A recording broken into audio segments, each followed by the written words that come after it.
Hi everyone, I'm Karen Yager, Principal of Hills Grammar in Sydney, Australia, and I'd like to introduce you to Wilson Rojas, who is the Assistant Director for Emerging Innovative Technologies at Centre for Excellence in Teaching and Learning of Northern Iowa.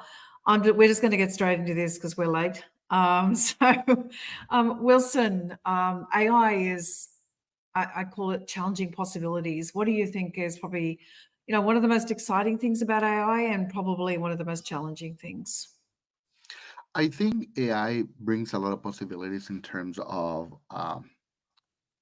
opening opportunities for people in terms of access. I think that's that's kind of like thinking about how we redo things. Also, is one of the possibilities.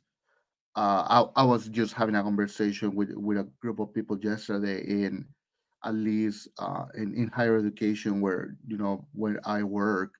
um, we are trying to see how we can rethink, for example, assessment Mhm. in terms of um, we are so used to give just writing assignments to students, right? And now AI can do that. So how can we actually rechange higher education in terms of assessment?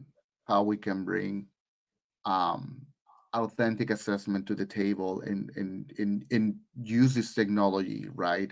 Alongside that, I think that's really important. I agree. I think being in schools with students, it's probably the biggest problem now because students can so easily, get the AI to do the work, and it's pretty hard to assess whether it's their work or not. And I think you're right. We need to focus probably more on process than on product and shift the way we're doing. So, what have you thought about that in terms of assessment for uni? Yeah, I know, and you raise a great point, and that was one of the points that I've been hearing a lot is um, we need to look at as I think education in general for the past couple of years have focusing a lot on product. Mm. I need to do this. This is the final product. I get a grade, and I think now AI presents the possibility of concentrate on productivity, but also in process. Mm. How can we use these systems, right, to really focus in on the process rather than the product? If I'm asking again the students to write a paper, and AI can write a paper, like right, like in the United States we use like ABC as a scale, and C being kind of the middle 60%. um, AI can write a paper at a C level, right? But if we start changing the script and we try to focus on the process, right?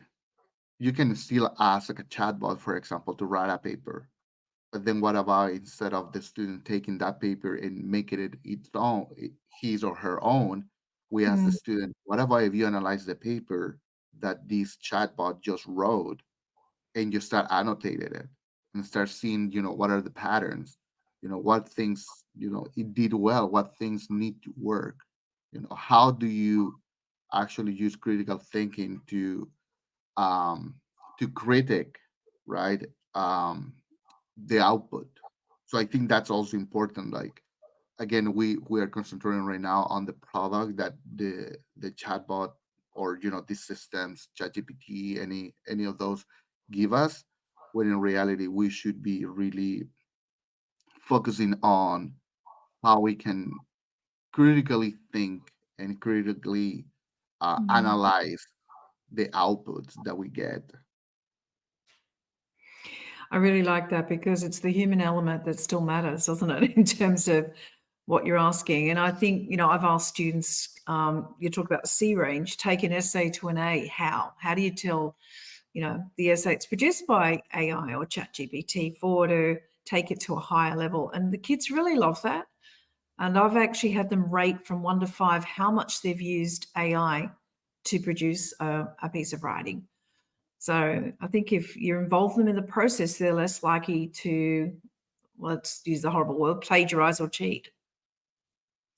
Yeah, yeah, and I think that's that's the important part. I'm a true believer that academic integrity is important, Mm, right? And also there is a piece here that sometimes we don't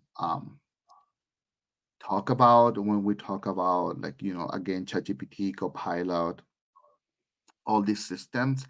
Is these systems were never designed to be kind of like Google, right? mm, Even though the interface that they present, like, it's interesting if you start looking at the interface. There is just a box with a send button. We are trained to just ask questions because that's how we have yeah. interacted, for example, with Google search for the past couple of years, right? And the content on the internet, we have been trained, our web developers, our marketing people, Mm, to write and create content to answer questions that you can put on these systems. And with that said, that's what we're trying to do with these systems, right? We ask questions like, is the sky blue? What is the mm, population of Australia, right?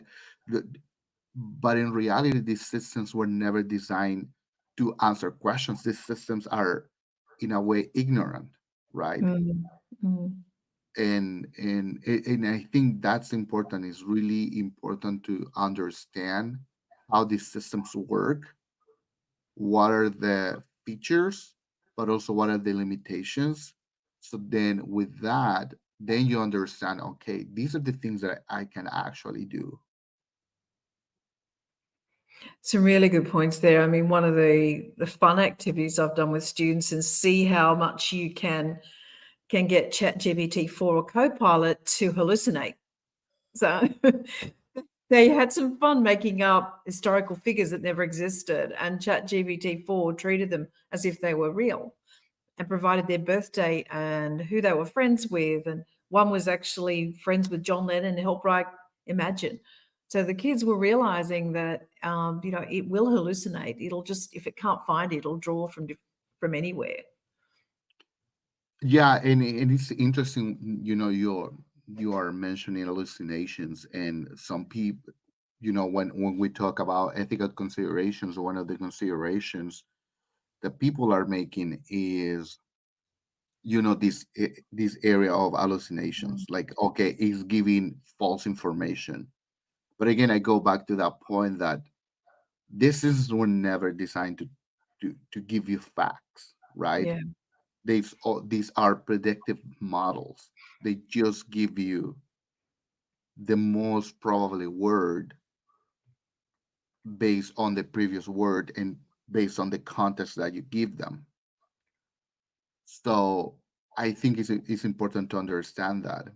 and and also kind of like, ethical, talking about ethical considerations in personalized learning environments.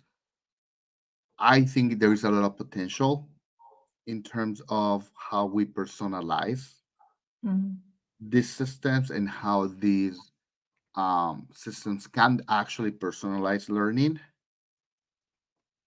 I think one of the biggest ethical considerations, when if we want to move towards that, is what kind of data these systems will, in a way, collect mm, from students, and who owns the data. Like, that's, like, I think after um 2016, right, with the Cambridge Analytica scandal, I think, data came to be at the front center. Who owns the data? Who owns mm. our data? And now with this new technology, I think that question is kind of coming back. Who's gonna own that data? I agree. I think that's for children to, and for students at university to consider those ethical questions is important because so many don't realize how much data scraping is taking place. I know that my teachers have used it to generate reports, and I said, whatever you do, don't use student names. Just thinking about that. What about in terms of, you talked about it as a tutor or as a support? What do you think are some of the most exciting things about AI for you in at university for students? I think it's I think it's again instead of concentrating on the product, students I feel that they can concentrate more on the process, and they Mm, have like it's not that the work is done for them, is the the process is done alongside them mm, with these systems. Like I think, for example, here in the United States, we talk about a lot of first generation students, right? And we know from the data that we have about those students, like they come less prepared, or I would say because of their situation, they come with less vocabulary, less experience, mm, um, um, in comparison, for example, with a student that both parents were to college, and have other opportunities in life. And with that said, like I think these systems, when we talk about personalization, they really bring kind of like this even feel, because it's gonna be personalized. Like you're gonna be mm, able to, uh, if you want to choose, if you choose to use it, that's also an important distinction, right? You're going to be able to have access to more information, and again concentrating in that particular process, and it's mm, again going to help you, I feel, to um, develop more that um, critical thinking, being supported by, because I think that's the main issue that we have in higher education, at least in the States, is like our first generation students really have a hard time trying to navigate higher education, because it's the first time, right? Like they don't yeah. really have someone that can help them to do that. So having these um, AI driven personalized learning systems will help them to do that beyond the content of the classroom, right? Like, how Mm, do I take classes? Like, they use all these acronyms around campus. Like, who do I talk to, right? And I think that's kind of like really important to consider as well. Is mm, like these systems, yeah, like they can have, when we talk about education, they can have, I would say, a classroom application, but also there is life outside the classroom, right? And also how can these systems be used outside the classroom? I really like what you've said about personalizing, and that's probably, in a school setting, that's where I find it the most exciting. That students, I've had students put their creative writing pieces in, and they'll say, through prompt engineering, can you check my punctuation, my paragraphing, my vocabulary? I mean, it's not good at imagery, but they might say, can you add similes? And the kids get kind of excited that they can have that happen pretty quickly when if they're good enough at putting the piece in. I mean, the input matters as much as what is outputted by the AI. And the other thing that my teachers have found is differentiation. They can actually ask it to differentiate, provided they provide, my student has ASD, my student is on the spectrum or dyspraxia or whatever. And if they're finding that AI will personalize those tasks or those lessons for their students. And to me, that's pretty exciting. We're talking about equity in education. Yeah, and you also bring a great point about personalization and individualization, because I think about, for example, like if you have a rubric, right? You can use that rubric, and not only upload the rubric, but also work Mhm. and say, hey, based on this rubric, give me what are the weak points, for example, on this assignment. How can I make it better? And I think that's the point, Mhm. rather than try to ask these systems to just write it for you. Like, is like provide feedback. Mm. And also, like, again, like I go back to the critical thinking piece, is even though you get feedback, you can also at that point start thinking, is this feedback useful? Mm.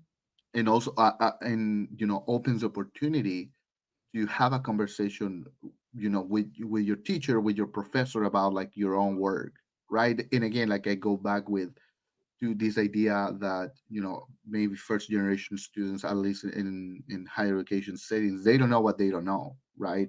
So it might give you that opportunity to go and talk, give you at least some vocabulary. Hey, like ChatGPT, I was using it. I put your rubric, I put my assignment. These are the things that I should be working on. What do you think? Yeah. Right, and it opens that kind of conversation, which is really exciting. Yeah, I agree. I mean, even things like that are out there, like Calmingo, where kids can do their mathematics, is really exciting. There's been some great advances there. So anything that helps. I mean, the other thing they can use it for even is presentations. I actually had to do a presentation on the Anthropocene in literature with climate fiction, and I put my presentation in and said, "Can you add slides to this or improve?" It actually did. It actually found some literature that I didn't know about as an English teacher. So I kind of found that, and then I looked it up and it actually did exist. It wasn't an hallucination. Yeah, no, yeah, and I think, like, if we talk about like um personalized, personalized learning systems, Mm, in context, like, a couple of years ago, so we should also back up a little bit in terms of, we have been talking about personalized learning as far as I remember. I'm not that old, but like the movement started around the 80s, 90s, like, right, understanding that learning happens at different rates mm, in different ways, depending um on who you are, right? And with that said, like, this is, we didn't have the technology to do that. mm, um so it's really, really important now that we are able now to have that technology to create those environments where students can, not only personalize but also take, I think, agency, and ownership of their own learning, and take their learning to places that they haven't been able to take before. Because I think the most important point here is they don't know what they don't know. mm. So giving them the opportunity to bounce ideas, right, in this distance is really great. Yeah, I agree. And there's been a really nice, there's a nice comment from Coach. She's written, AI has been great for helping us create material for lessons. I'm happy to have learned a little bit more from my students too. And I'd agree that it actually can produce some pretty good lesson plans. For beginning teachers that are already feeling overwhelmed by work, which teachers are. Hmm. So, there's some really good. I think it's the quality of the input matters as much, will determine what you get out of it. I think that's something that is really, really important in the use of AI. And you talked about critical Yeah, thinking too. There's so many other areas, isn't there? Like, generating ideas for arguments and, throwing up, I'm going to do some persuasive topics. Can you give me some ideas? yeah, and I think, like, I imagine, like, what activity that you can do is to just with your students and say, okay, Mhm. where do you want to go? Not necessarily like upload the conversation to ChatGPT, but start with ChatGPT and see, or Copilot, and start creating your Mhm. own adventure in a way, in terms of build things, Mhm. and then have that conversation, and see where things go. Like, I think that's kind of the power. Um, but also, I think, one ethical consideration for teachers is, and I feel for everybody, as you were saying, is don't take it for granted. Like, don't take it, if you're, for example, if you're going to use it for writing an email, just don't take the email and send it, right? um Look at it, use your critical thinking skills to really question even though the output that you get, right? Because Mhm. sometimes, like, and I was talking with someone else yesterday about this. Like sometimes you have this email that you want to send, and you know that you are being a little bit aggressive on the email. Put it in ChatGPT and say, okay, how Yeah. can I use softer language to do this, Mm.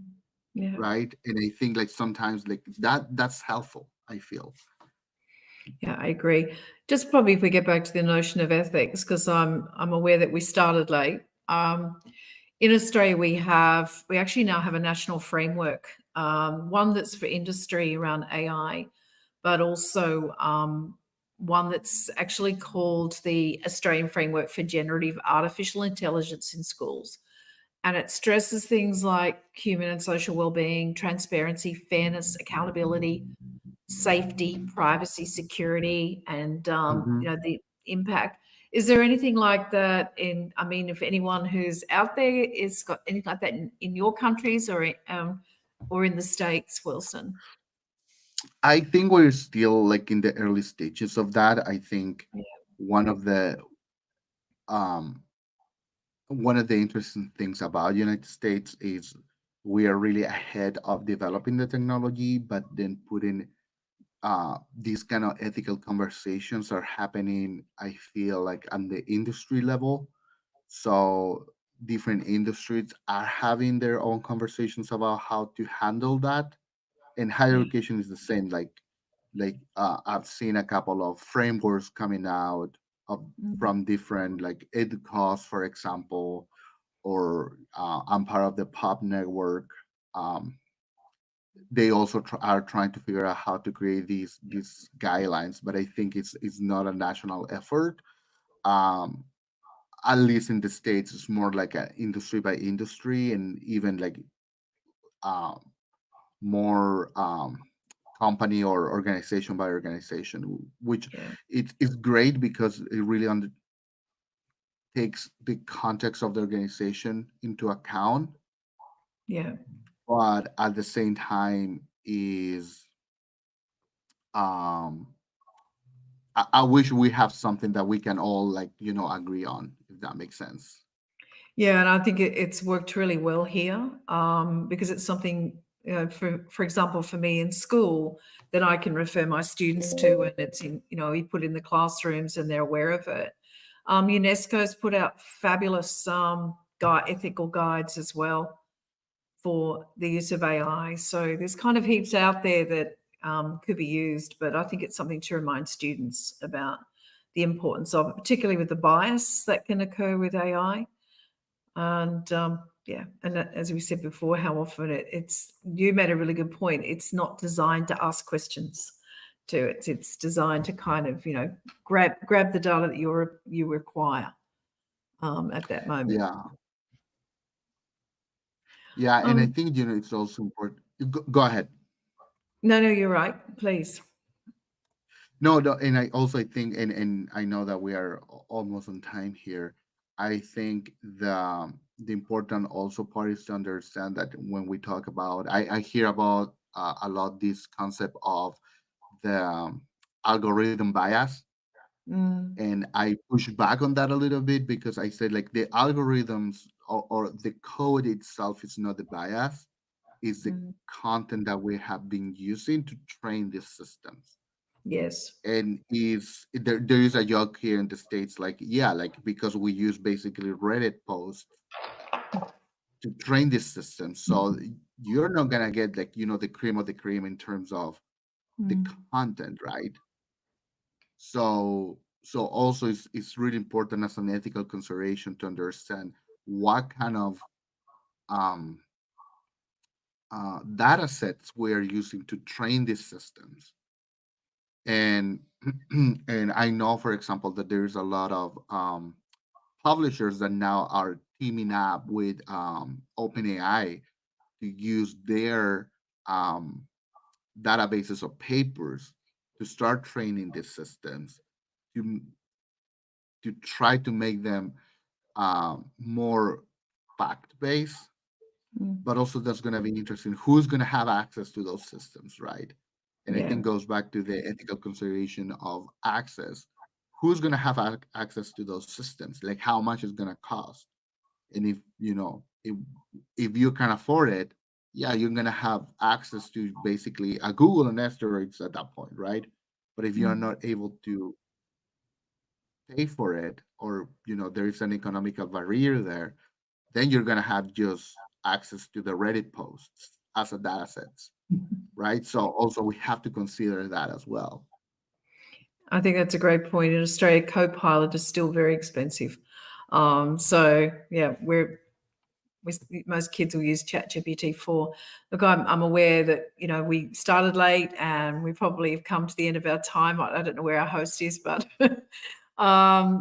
thank you so much, Wilson. It's been lovely having a chat and meeting you, and all the best with your dissertation. And Thank you. I appreciate it. yeah, and thank you everyone who's joined us or has made comments. I have no idea how we leave. If anyone's got any questions, Robin has thanked you, Wilson. So Yes. we've enjoyed the Yeah, conversation. I just saw Robin yesterday. Thank you, Robin. Has anyone got any questions before our host comes back and kicks us out? Or we have no idea what happens from this point on. But anyone online with any questions for Wilson?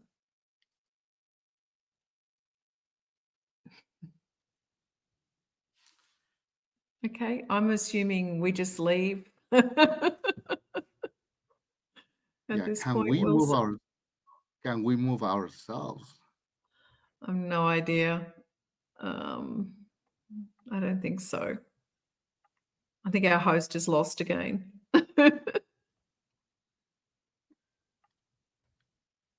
It's all Okay. good. She wanted us to end by, she's got the wrong, 10:10. So it looks like we've got to end anyway. Yes. All right. So I think I might just leave. Probably is easier. Look, good night, everyone. Thank you so much, Wilson. Take care. Ain't no problem. Have a wonderful day. Thank you, everybody. Thank you. Bye.